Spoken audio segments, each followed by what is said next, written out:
Hello, everybody, and welcome into the Hunter Mulholland Show. It's Saturday. The Cardinals are taking on the Rockies. They get a win last night. They're going for the second series win of the second half, their second consecutive tonight against the Rockies. It's going to be Matthew Liberatore on the mound for St. Louis against Kyle Freeland, both of which were opening day starters this year. And if you would have told me that in August that the opening day starters were going to match up and it was going to be a pair of guys that have ERAs almost Liberatore's at 4.97, he's almost at 5, and Kyle Freeland is well north of 6.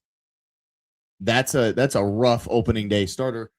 But if you go and you look at the Cardinals ERA leaderboard, it's Kyle Leahy who put in another fantastic outing last night. He has a 1.75 ERA in his last 7 starts. He has, I believe, a 1.49 in his last 8. He's pitched very, very well for St. Louis, and now he's leading the pitching staff with an ERA that is a 3.45.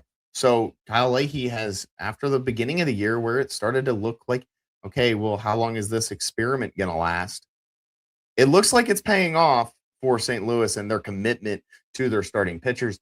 Meanwhile, Liberatore in his last 7 games, a 4.46 ERA, a 2-4 record, 40 strikeouts, 14 walks. He's given up 18 earned runs. He's got a whip of 135. Not a fantastic stretch, but his last time out was great. He went 6 innings, gave up no earned runs, struck out 7, only walked 1. He has been going back and forth between strong outings and rough ones over the last couple of months. And usually it's a strong outing after 2 or 3 bad ones. So you wonder when the clock is running out on Matthew Liberatore, or if the Cardinals can find a way to kind of catch lightning in a bottle with performances like he did against Toronto. The performance there, fantastic. You go back 1 game, gives up 3 earned runs, goes 3 2/3 against Chicago on 5 strikeouts, gives up 8 hits, not 18, gives up 8 hits. Not a strong showing from the Cardinals opening day starter. There are other days too in the last month where his outings looked much, much stronger. Atlanta on July 11th before the break goes 6 strong, has 1 walk, 6 strikeouts, gives up no earned runs. You go back to his other outing against Atlanta, he goes 5, gives up 1, 9 strikeouts. There are days in this season where Matthew Liberatore has looked like a competent starting pitcher, but it's very few and far between. And I think that that's going to be the anchor point of the decision making this offseason, assuming that you start 2027 on time. What does Matthew Liberatore's role look like, knowing what you have coming up through the minor leagues? You have Quinn Matthews, who's already made his MLB debut.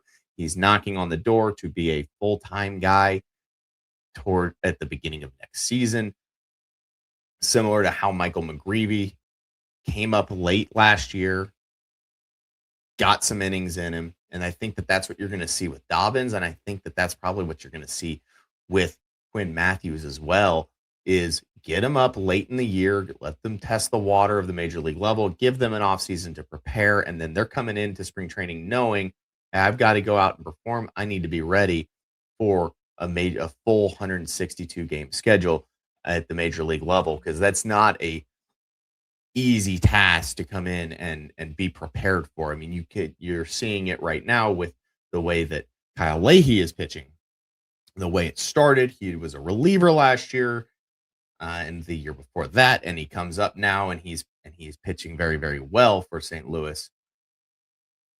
And he's at 112 innings pitched. He's got 22 starts on the season, and you're starting to wonder because there were conversations about it, when is the innings limit coming into play for Kyle Leahy? When does that matter the most? And when does that actually check in and say, okay, Kyle Leahy's got to be done for the year? But Lance Lynn on Cardinals territory made a great point. How are you going to shut these guys down if they can't? You've got to get them and have them get through a full season shutting them down at the end of the year never truly prepares them for a full year. And if you want to go and compete in the playoffs with some of these guys as in your starting rotation, and you want to see if they've got what it takes, they're going to have to pitch a full season and then go on to pitch in the postseason. You can't just get through the season and be like, okay, he's done. He's going to have to throw when it comes playoff time, especially if it's a guy like Kyle Leahy right now, who's been one of your best starters. He's the best on ERA. He's probably, I believe he's the best pitcher in his last 7 or 8 games compared to everybody else on the pitching staff. So you can't just go in and say, all right, well, we're going to shut him down now so that if the Cardinals do find a way this season to claw their way back into a wild card contention, which they already kind of have, as last night they get a win, they get within 3, they've got the Phillies next week. They're within striking distance of a playoff spot. And if you go and you look at the standings right now, they got some help last night. Obviously, Arizona doesn't lose, but you got to get through and flip some of those other teams that are ahead of you to behind you. And right now, they jump the Marlins. They're at 58 and 58. They're a game and a half back of San Diego, who's on the outside looking in by 2 games. And then the Phillies and Diamondbacks are tied for the 2nd and 3rd wild card. So as it stands right now, you go and take care of business against Colorado over the next 2 days, and you sit there with the Phillies coming to town with a chance to jump them in the standings. Obviously, a lot of that also hinges on if whether or not that's going to end up being a wild card positioning at the end of the Philly series. Depends on how the Padres do over the next 5 days. But you got to jump teams first before you can get in the playoffs when you're not the one knocking on the door like San Diego is. You got to jump. They had to jump Cincinnati. They had to jump Miami. They had to jump San Diego. They've jumped. They had to jump those guys. And they got the job done and are now 1.5 back of San Diego, 3.5 back of the Phillies and the Diamondbacks. They're clawing their way back into the conversation. Do I think that the end all be all you have to do what you have to do to get to the playoffs this year? Do I think that that's the goal? No, I think that the goal is to develop guys at the major league level. Get JJ Weatherholt. Obviously, he's looked fantastic. He's the front runner for Rookie of the Year. Get him, Jordan Walker, Burleson, get some of these guys into these new roles of being a leader in the clubhouse. Get them onto the major league roster like you're seeing with Weatherholt, with Crooks, with Church, with some of the younger guys. Get those guys up, get them ready, get them prepared so that when the time comes that you're able and you're looking at a season and you're looking there in January and February, or you're looking there in December when free agency is going on, and you can sit there and you can confidently say, this is a contending team that we can do what we need to do to add to it. And I don't think that the Cardinals are there yet. It would be fantastic to get Jordan Walker and JJ Weatherholt and Alec Burleson and some of these guys that don't have the playoff experience, get those guys playoff experience in this year. It'd be fantastic. It would be a blessing to be able to do that in year 1 of a rebuild and allow yourself, hey, now we have, it's not just, okay, now 2028 when you likely look at the window of opening a contending window and you sit there and you say, okay, 2028, that's the year that we're going to go on a run. If that's the first postseason that these guys are in, there's a lot of question marks. October baseball is different. There's a different feeling and different pressure in October versus a regular season game. And these guys haven't experienced that. So if you can get them that experience now, you got to go and find a way to do it, but you can't sacrifice the long term. That's exactly what you saw at the trade deadline. That's why they moved Dustin May, Jojo Romero, and Lars Nootbaar. They moved those guys because the end-all be-all goal of 2026 for the St. Louis Cardinals was not to necessarily get them into the postseason and try and contend. It was to see what you have, develop those guys at the major league level, get them ready for its potential ability to go and attack and be aggressive over the winter and go and be a contending team that next season, which is not next year, but the following, if the timeline is right, which they look to be ahead of schedule. And so now, with a month and 3 weeks left in the season, you sit there and you say, okay, if we can get them in the playoffs and get them that experience, that is awesome. That is great. But most importantly, finishing the year strong and not fluttering out and falling way out of contention. And I don't think that the Cardinals are going to do that. I think that the Cardinals are going to hang around. They're going to be within the first two teams out. They might be the first team on the outside looking in when it's all said and done, or they might be in a wild card spot. But it does not mean that the future solely rides on the Cardinals making the playoffs this year. And I get it. The fan base is frustrated. The fan base is hurting for playoff baseball. They haven't had it since 22. I get it. But you have to look at the big picture, and that's what Chaim Bloom's done. The Cardinals absolutely could have gone at the trade deadline and said, we're going to buy. And they could have gone out and they could have bought some pieces that they think that they needed, and it could have all been for nothing because they might not make the playoffs. Because you don't know how these young guys are going to handle a stretch run where you're in a playoff race. Because they haven't really done it before. So to see the Cardinals the way that they are this year is fantastic. And it looks like the Bloom era is off to a really strong start, even though, yeah, this is a little bit below Cardinals fans' expectations of what a team playing at Busch Stadium should look like. Now, I did want to talk a little bit about Nelson Velasquez. The Cardinals did DFA him. They DFA'd him to make room for Everson Pereira.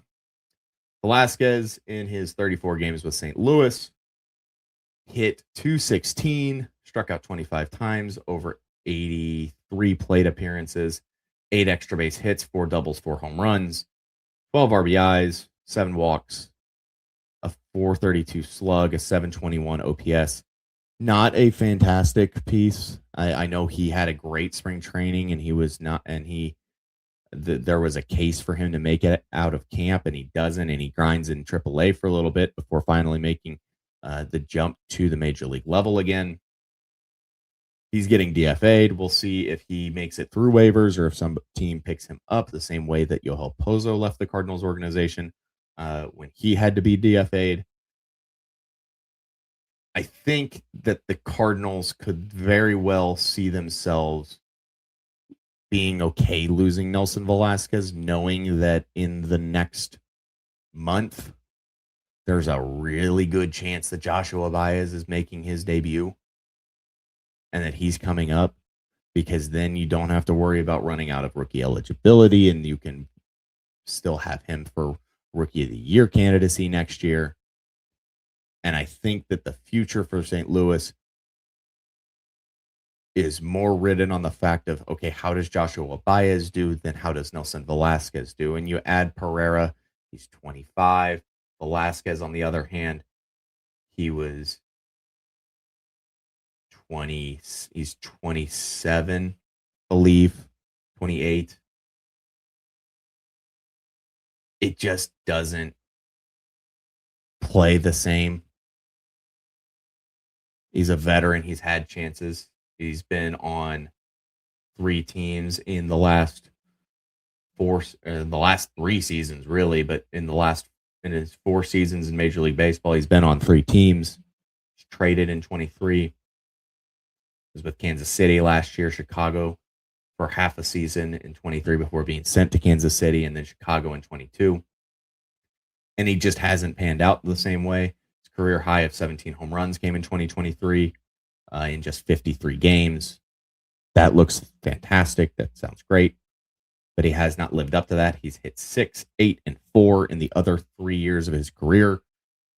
I don't think that the Cardinals are hurting by letting Nelson Velasquez go if he gets picked up by a team on waivers. I don't think that that is going to affect the Cardinals' plan for the future. I think that there are other pieces that they've been kind of waiting on. They knew that this season all of the pieces weren't quite here yet, and they were just waiting for them. Like, you're waiting on Leo Bernal, Joshua Baez, Reinel Rodriguez, now Alexander Frias, and Josiah Ragsdale. Type Heat is moving up through the ranks. You're waiting on some of these guys offensively to break through and get to that spot where you can feel comfortable calling them up. You have a disappointing year from Nolan Gorman.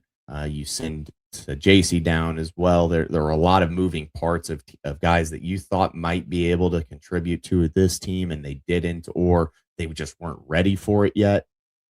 And I think that Nelson Velasquez was one of those guys where you kind of felt, he might be able to contribute, but he's not going to be an everyday starter. He's going to be a guy that you can use off the bench against left-handed pitching late in the game or against a left-handed starter if he needs to start a game. That's kind of where the role was for Velasquez, and that role is kind of out now that the Cardinals are where they are. I think that the future leads closer to Baez being a part of it than it does to Velasquez, and I think everybody can agree with that. I don't think anybody should be upset by the release of Nelson Velasquez, or the DFA of Nelson Velasquez, I should say. But the Cardinals add Pereira. We'll see if he gets a chance tonight. Don't have the starting lineups just yet. I will take a double check really quick and see if they are out, but I doubt it. But St. Louis is looking to make the next move and go and get their series win. Again, Freeland a 6.81 ERA, a 3-10 record versus Liberatore a 4.97 with a 5.8 record. Both left-handed pitching. I expect to see a lot of righties in the lineup tonight for St. Louis. That's what they've been doing against left-handed pitching recently, and really all season long, so that they have the ability to flip the lineup when the time calls for it. I think that St. Louis has a good chance tonight. If you can get another outing out of Matthew Liberatore the way that he did against Toronto, I think the Cardinals offense is setting up for a breakthrough in this. And I talked about it on Thursday. I talked about it on Friday. The St. Louis Cardinals 1000% needed to see the Colorado Rockies this weekend to try and get the offense right. The offense has not been right in the second half. The offense has not been right since June. They needed to see some weaker pitching staffs to try and get right at the plate. Last night, you win the game by scoring 3 runs. You're looking for that breakthrough. You had that breakthrough earlier this week against the Yankees, but you don't build off of it very well. You go get shut out the next night, then win the next 2 games. Now you're 3-4 in your last 4, or you're 3-1 in your last 4. I think that St. Louis is setting up for a breakout offensively against Colorado, which you really kind of want to get those guys feeling good before the Phillies come to town, waiting to see who's going to be facing them. I believe that you're probably going to see Christopher Sanchez in one of those games. But it remains to be seen. Let's see. Well, I'll pull up the Phillies' probable pitchers to see if they know. And they're all TBD for the Cardinal series. They're throwing Nola and Luzardo, so you'll miss them. And I believe Sanchez, Wheeler threw in the first game he threw last night against Toronto. So you're probably seeing Sanchez.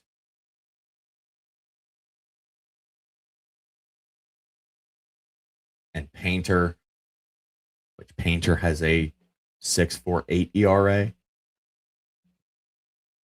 So Luzardo, you're probably gonna see Painter, Sanchez, and Wheeler against Philadelphia. So you get the 5 guy, and then you get their 1-2 punch, their big guns.